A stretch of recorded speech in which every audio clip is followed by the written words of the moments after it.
Hello world of YouTube, and welcome to the first discography review in 7 months, and it's not even the one that I've been working on for the last 3, but I'm doing this one instead right now because I made a video about said band last month and I want to give it a little time before I do another big excursion with a full flashy discography review, but it's still going to be a topical one and a band that I do hold near and dear to my heart. I'm talking about Tennessee-based alt-rock band Paramore, who, if you were a fan of pop punk in the 2000s, definitely got a whiff of a lot of their early highs that maybe hooked you and kept you a lifelong fan to this day. While they were never my favorite amongst the crop of bands that burgeoned out in the 2000s pop punk scene, they were amongst the crop of one of my favorites. But as far as evolution goes, I would say that they've transcended all of their peers in a way that all of their peers have had a hard time doing. And today I'm going to be taking a look at all 6 of the albums in their discography, talking about them in a worst to best sort of format, while also giving you a sort of roadmap if you're trying to get into the band yourself. The band's evolution almost seems like a reflection of the revolving door style lineup that the album has shared over the years. You've had members come in and leave, which I'll be talking about that history along with each project. In its current state, you've got Haley, who's been with the band through and through throughout each project. You've got Taylor York, who once he joined the band, he decided to stick around. And Zach Farrow, who's come and gone as he's pleased on the drums. And while they've got 6 albums, so this discography isn't going to be super long, before I dive into it, they have one EP that they dropped amidst a transitional period that I'm going to talk about right now. I'm a renegade, Singles Club was an EP they dropped in 2011, post Brand New Wise, but before their self-titled reintroduction to the band's new era as it's been. And it feels like a send-off to an era that the band hasn't really revisited since, in a really good way. None of these songs are terrible, but I wouldn't say that they are benchmark tracks by the band as a whole. I like Renegade's energy, and I love In the Morning's sort of more intimate feel, and I think that Hello Cold World is an amicable track all its own as well. It's interesting to think about this as a piece of Paramore's discography, because it really feels like a point where the band is sort of working through some motions to sort of satiate fans' appetites, while they get their own sort of ducks in a row, as it were. I like this project, but I don't see it as any part of any other puzzle, But unlike some EPs, I don't see it as a piece of a bigger picture. I just more see it as its own glimpse into the window of a band in transition. I like it. I think it's a place of morbid curiosity for those that enjoy their older stuff, especially records like Brand New Wise. But I would say I don't walk away from it finding any immediate favorites personally.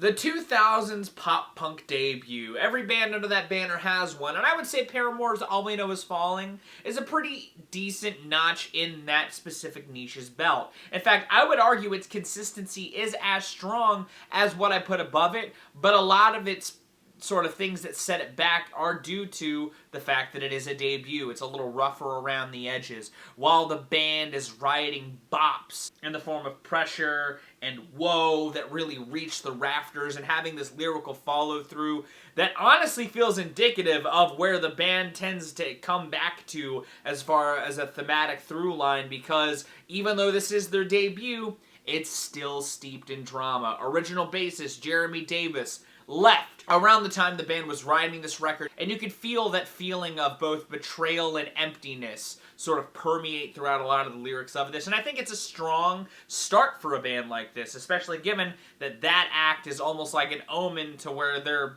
band's sort of revolving lineup would lend to being a creative influence for the band.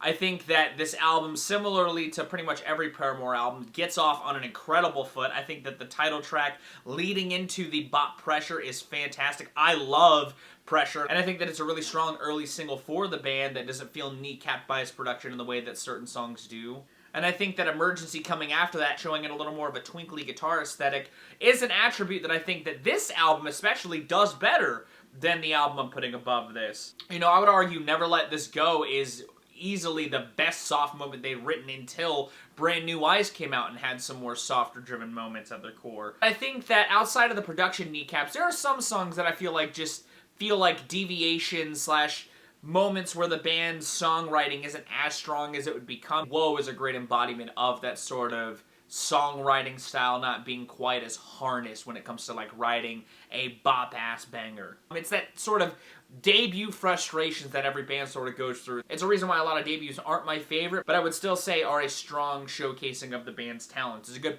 showcasing of concept, as it were, in the truest sense in this case. All in all, this album is very consistently pretty good, with some moments that shine above it. I would say that this is a place to get to if you like the band, especially if you've gotten into them through a certain avenue of their sound. You know, this very much feels like the start of something in the best way possible. But I wouldn't say it's the best starting point, if that makes any sense. It's definitely a great foot forward for these guys, but I will say they've improved upon it in every single aspect tenfold post this release. That's what you get when you let your heart win. Whoa. Now, I know some people are gonna say that I am out of my fucking mind for putting this low on the list. But if you're only a fan of Paramore's early material, I'll go ahead and say it. I think your tastes are incredibly limited, because while this album does have bangers, and it was my starting point with the band because of the singles Misery Business, That's What You Get, and Crush, Crush, Crush, the deeper cuts on this project are where I think this album gets set back just ever so slightly. I think similarly to All We Know Is Falling, Riot gets off on an impeccable starting note by not just having a 3-hit combo, but a 4-hit flurry of For a Pessimist, I'm a Pretty Optimist, That's What You Get, which has this incredible interpolation in its verses and choruses. Hallelujah coming after that is just a great follow-up before finishing it off with Misery Business. The sequencing is just immaculate, my guy. I think that a track like Crush, Crush, Crush showcases that expansion and sort of enriching of songwriting in the smallest of tweaks, while utilizing that production to make it all the more bombastic. Something else expressed eloquently on Fences is a great late album cut that also shows an enriching and an evolution of songwriting a la some of the topics explored on All We Know Is Falling. I think that it is a good sophomore outing, especially when evolving upon what foundations were seen in All We Know Is Falling. But again, I think they just build upon this foundation immaculately throughout the rest of their career.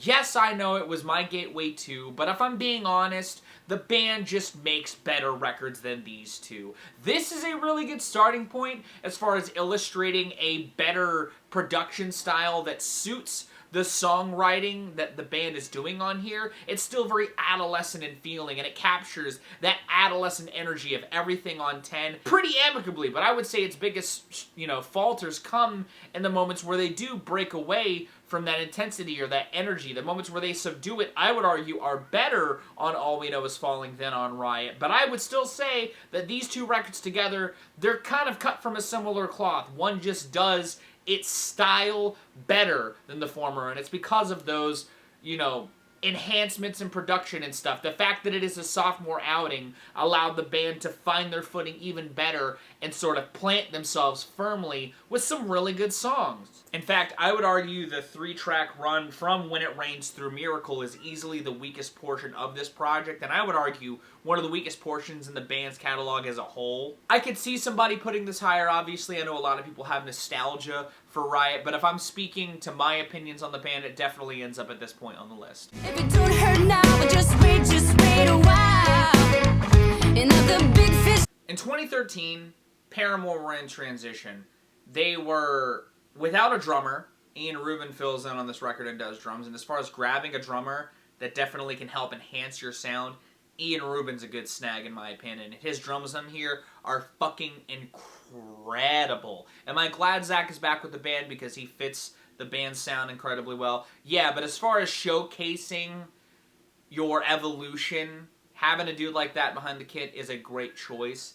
And that evolution comes in the form of writing even more straightforward pop-driven song like Ain't It Fun and One of Those Crazy Girls, which strip away a lot more of that pop-punk leaning energy that they sort of started up with, but adapting that as well in some choice ways that introduce synths more into your sound, like on the opener Fast in My Car, or Daydreaming, or on Part 2, which is a fantastic sequel to an early cut from the band's career. While I like that the band doesn't lose sight of those tendencies full stop, and in fact has some moments that sort of act nostalgically to that, like on Ankle Biters and Proof, I think similarly to an album like Block Parties 4, my biggest problem with this album more comes in its sequencing. While I like a lot of the components here, even the ukulele interludes, while feeling very 2013, do a great job at further extending some of the thematics in here. I would just retool this album a bit. Out of every album in Paramore's discography, this is the one that I would say is most in need of a redacted, but even then,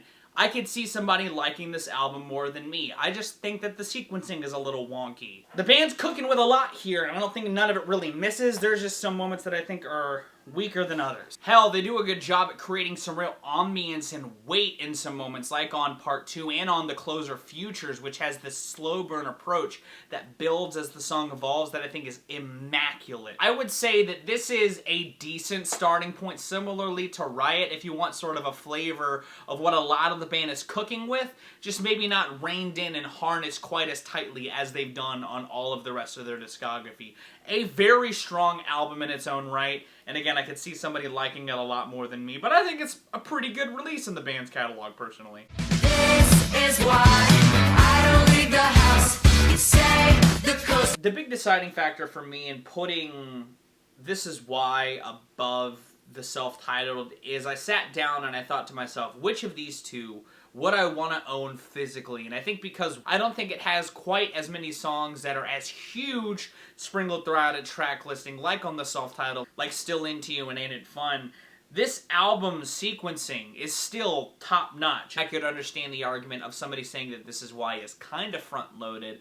I think that in spite of that, they wrote a really tight, solid-ass album in This Is Why. While I just called their self-titled a pocket dimension of the band firing off on some really good cylinders, a la what Block Party was doing on 4, I would argue that the tightness on This Is Why is what sets it above their self-titled, to me, similarly to what set Alpha Games above an album like Intimacy and Block Party's discography. I think the band carries that post-punk energy that they're inspired by to create some really cool ideas in that back half, like Figure 8 and Thick Skull, which closes the album out on a pretty damn good note. The way that the swell rushes in the chorus of Crave, or how Thick Skull's songwriting is just as sharp as ever. This is, like I said in my original review, the most solid Paramore album as far as, like, the hit ratio on here. It's pretty fucking great. I mean, hell, if we're talking about sequencing considered, going from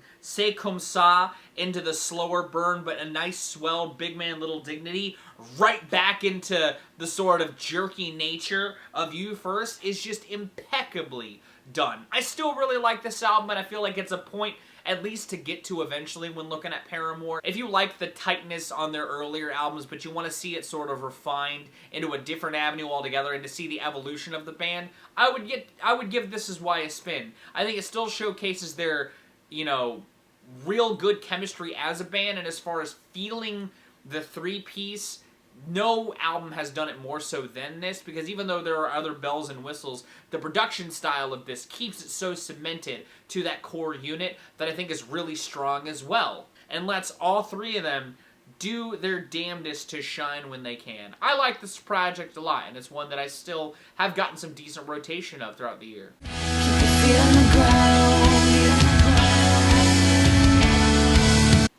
If we're talking great sequencing, though, while I like the sequencing from This Is Why, this takes that, you know, vacuum sealed appreciation that I like from that, but just keeps the songs coming. I mean, there are so many really good Paramore tracks that are insanely slept on, in my opinion. You know, obviously, it's got Brick by Boring Brick and All I Wanted, which are colossal tunes all their own that, again, showcase that evolution from Riot. You know, it takes the adolescence from that and matures it tenfold. And I think that this album's strengths also come from the fact that the ballads are easily some of the best in the band's career. I mean, Misguided Ghost is like a top 3 Paramore song for me. And I think that, again, if we're talking that Aces sequencing, the lead-in from that into All I Wanted sublime. The same could be said with the only exception, which I would argue almost feels a little Coldplay-ish with its guitar production. And that production sees that sort of influence from the pop-punk scene evolved into its apex, in my opinion. This is just the apex of early Paramore. And I would argue, if you want a good gateway into Paramore, Brand New Eyes is a really good starting point, because not only is the songwriting even stronger than those two albums, the production feels in line with it enough that you can coast into the rest of Riot and All We Know Is Falling pretty amicably, while getting used to the songwriting style that sort of is further matured throughout the second half of their career thus far. And again, it's just tight as hell. Every track just flows marvelously into each other. There's some real emotional gravitas harnessed with some of these huge choruses, like on Feeling Sorry and on Careful, the opener. This album is just fantastic. I know that there are some that see it as their best, and I could easily see why until the #1 pick finally dropped. This was easily my favorite Paramore record, but I think that it still holds up so very much to this day. Now to get to rock bottom. But man, there's something magical about the juxtaposition of these bright 80s-ass, synth-driven, new wave-inspired bops with this lyrical palette of just existential, almost self-deprecating dread and reflection on life thus far. And again, if we're talking sequencing, similarly to Brand New Eyes, this album just flows impeccably well. Again, as far as strong A-sides in the band's catalog, I mean, to go from Hard Times through Fake Happy, it's just smash after smash after smash with big choruses, that bleak reflection ramped up to infinity, and just again a bright sonic palette that the band harnesses beautifully on here. When this released, something magic happened, man. I love After Laughter so very much. I reviewed it on the channel as well when it came out, and I had nothing but glowing adoration for it. And again, if there were a Paramore album that I am actively seeking to add to my collection, it's After Laughter, because not only is the A-side strong, that B-side, or at least the other half of the record, is just as strong, with tracks like Pool subverting the sort of romantic aspect of some of Paramore's lyrics into a more darker edge, or tracks like Out of Worship diving into the band's own sort of conflicts and the sort of perspective that's put on the fans in a really good way. Caught in the Middle should have been a hit. That is a laid-back summer jam, and this is probably the most summer record they've ever written, but it's easily their best. And I wouldn't say it's a good starting point, but obviously because it's my favorite record, it's a point that I feel like everybody should get to when listening to Paramore, because songwriting's great, the band took a new sound and just ran with it to the sunset, and made probably one of my favorite summer records of the last 5 years, 6 years, since it's been 6 years since it came out. And that's my thoughts on Paramore's discography. Did you like this? Did you not? What's your favorite Paramore album? What's your least favorite Paramore album? Let me know in the comments down below. If you did like this, give it a like. If you want to see more, consider subscribing. I drop 2 to 4 vids a week depending on what I've got going on. I'm going to go, though. I've been Viral Rack. Thank you again so very much for watching. You guys have good days, lots, and situations, and I'll see you another day.